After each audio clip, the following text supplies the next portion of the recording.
Hello everybody, welcome to the 15th episode of PROPAINTNITY with me, Akin. Let's take a look at my stock box. As you can see, my stock box is full. That means I haven't been productive lately. Am I going to do something about it? Probably not. For this project, I'll be using Anthony from the Fresh Squad. So yeah, let's get into it, I guess.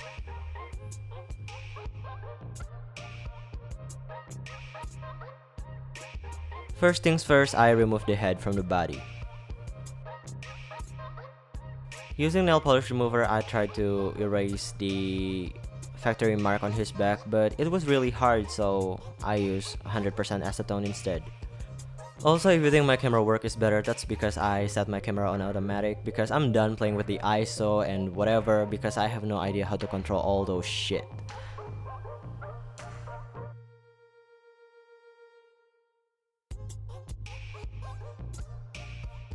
After that, I spray the body twice with Tamiya Color TS80 and get to blushing.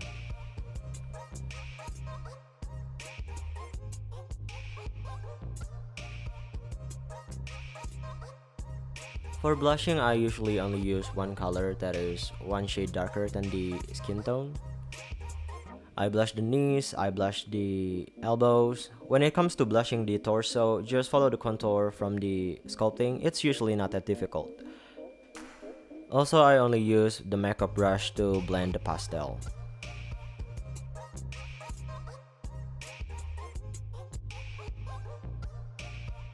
I also added the nipples.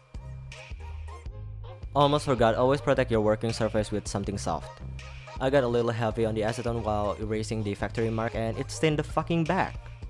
Originally, I wanted to give him wings tattoo on his back, but that wouldn't cover the stain, so I had to come up with something really quick, so a tiger tattoo it is.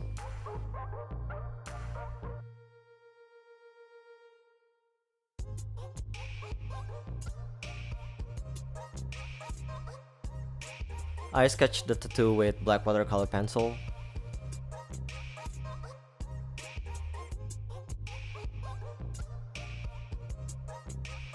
Here's the finished sketch. Now I don't draw animals often, but I'm really glad with the result. Using a wet brush, I apply the watercolor effect to make the tattoos look smoother.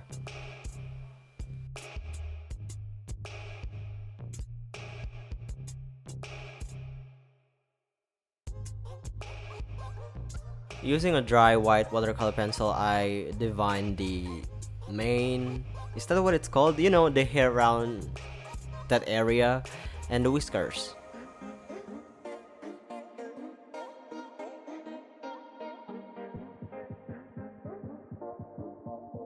Moving on to his left arm. When I say his left arm, is it to my left or to his left? Because that still confuses me to this day. But anyway, I'm giving him a sleeve tribal tattoo.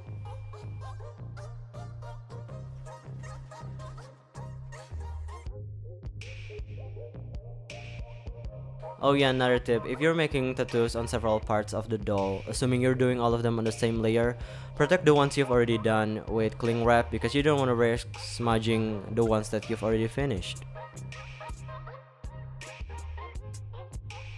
It's the same method I drew on the tattoo with dry watercolor pencil, then apply the watercolor effect.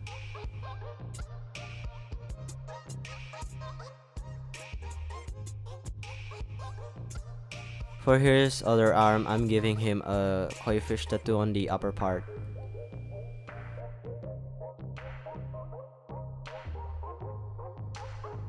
My black pencil is on the verge of extinction, so I had to go out to buy a new pack. Here's the finished sketch of the koi fish, and I'm just going to apply the watercolor effect.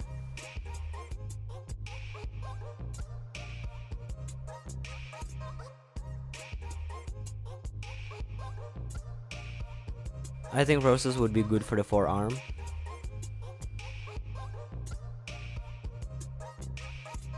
Here's what the roses look like. Honestly, the tattoos went very well. What's the front of your palm called? Just your hand? I'm gonna give a skull on it.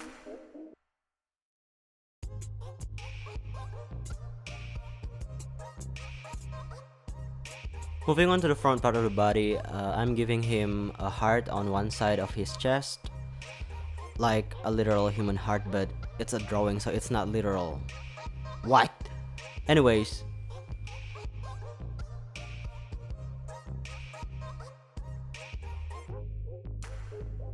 here's what it looks like finished. Pretty sick, huh? I'm also giving him an underboob tattoo. What's the technical name of underboob tattoo? I had to look it up. Oh, it's called sternum. A sternum tattoo.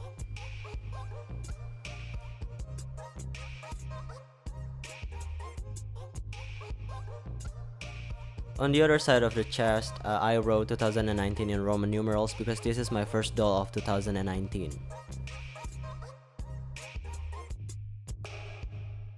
Using a dry black watercolor pencil, I add the body hair.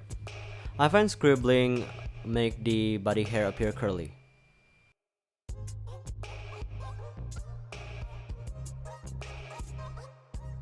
That is all for the body. I gave it 2 layers of Tamiya Color TS80 before adding like 5 layers of matte varnish because I really want the tattoos to stay intact.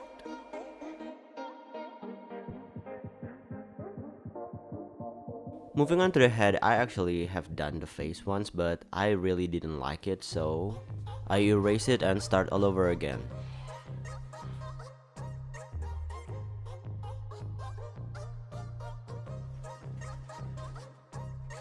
Once the whole head is clean, I sprayed it with 3 layers of Mr. Super Clear before drawing on the hairline. I want to give him the curved part here.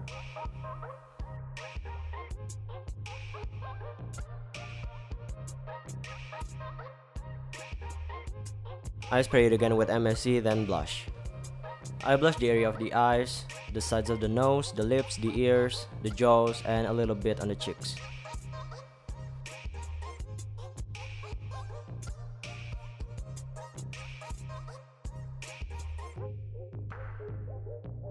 Using black pastel, I fill in the bottom part of the hair because I want to flock the top part.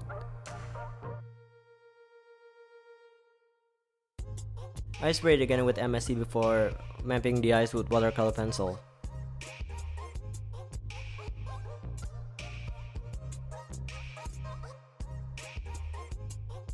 While I'm at it, I fill in the scleras.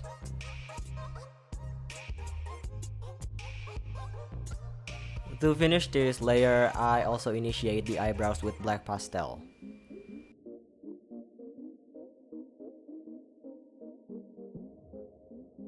Using a wet brush, I pick the pigment straight from the pencil to do the face. The reason why I'm doing this is that if you do the face with dry watercolor pencils, the result looks very coarse and rough, and I don't like that.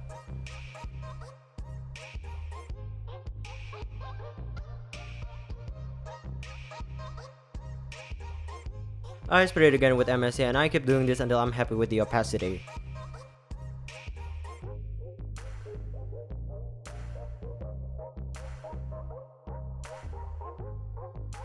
I enhance the scleras with white watercolor pencil wet.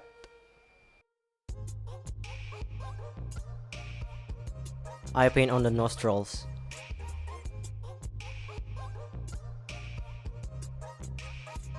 I add a little gray to the scleras to add some dimension and depth.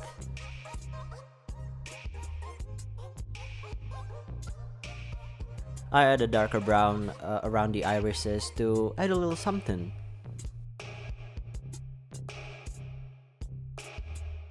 With a dry black watercolor pencil, I draw on the facial hair. It's not really my doll if it doesn't have a beard, honestly.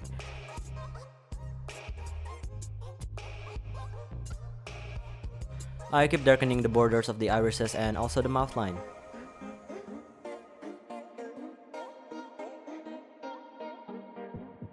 With wet black watercolor pencil, I define the eye lines and also the pupils.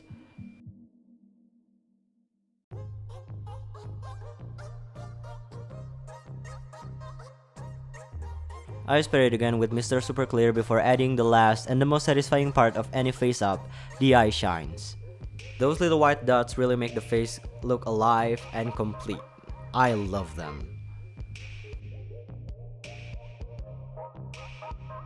Flocking time. I apply Elmer's glue on the surface that I want to flock.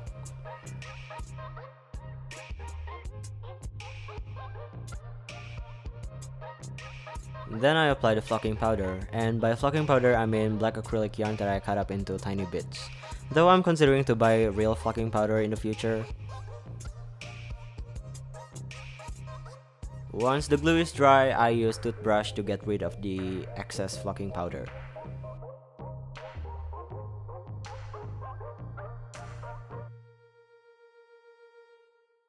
I apply watered down glue on the flocking to reinforce it.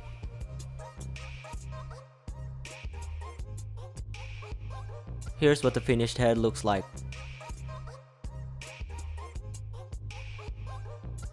Let's put the head back to the body. It was kinda hard actually.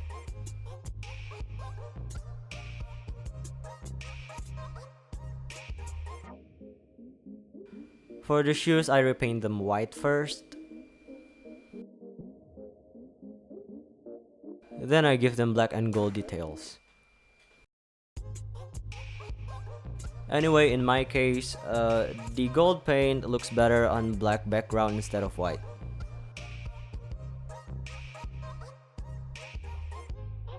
Once the paint dried, I gave them 2 layers of matte varnish for protection.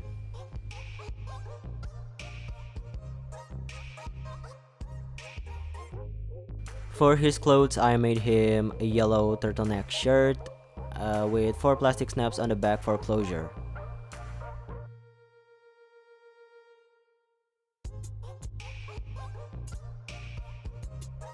A pair of jeans, I made them out of chambray material, but the belt loops still make them very bulky, so I don't know how to overcome this problem.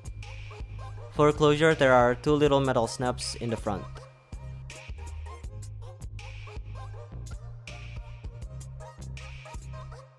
And lastly, the proudest piece I've ever sewn, this leather jacket. It took me 3 tries to get it right, and yes, I wasted 3 doll zippers, and doll zippers are unnecessarily fucking expensive, but well, the final result is fucking worth it, so. And here's the shoes. Now that everything is finished, assembling time.